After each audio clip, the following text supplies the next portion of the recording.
Het is in het leven zo gesteld dat alles gaat toch om het geld. Een ideaal is prachtig hoor, maar de bakker geeft er geen broodje voor. Kijk maar eens in de wereld rond, dan constateer je ook terstond ze kletsen over plicht fatsoen. Maar het zijn de centen die het hem doen.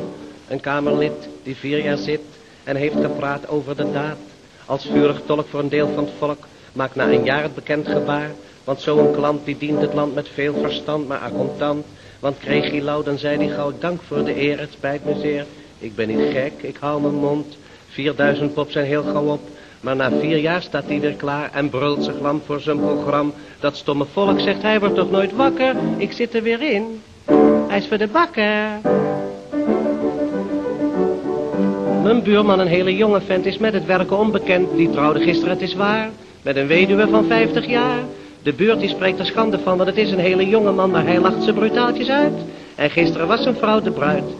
Vaak zag ik hen samen voor het open raam naar de oude trant, zo hand in hand. En keek hij zuur, vroeg zij vol vuur, schat, heb je wat? Mijn lieve schat, hij keek dan rond waar de brandkast stond. Die zat vol stiels en wijzig viels. Hij zag dat zijn schat veel sproeten had.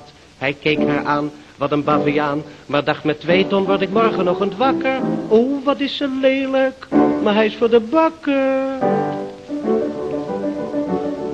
Heel dikwijls, dat verklap ik nu, vraagt men hoe maak je zo'n revue. Daarom krijgt u vandaag van mij een kijkje in de bakkerij.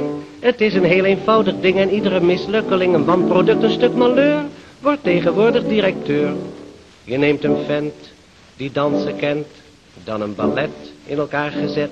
En waar je vroeg, meisjes genoeg, humor of geest zijn er nooit geweest. Een costumier, een atelier, een elektricien die kleurtjes ken. Dan een auteur, zet je aan de deur, knip uit een lach, zoveel je mag. Of uit de kroeg, moppen genoeg. Dan een komiek, die trekt publiek.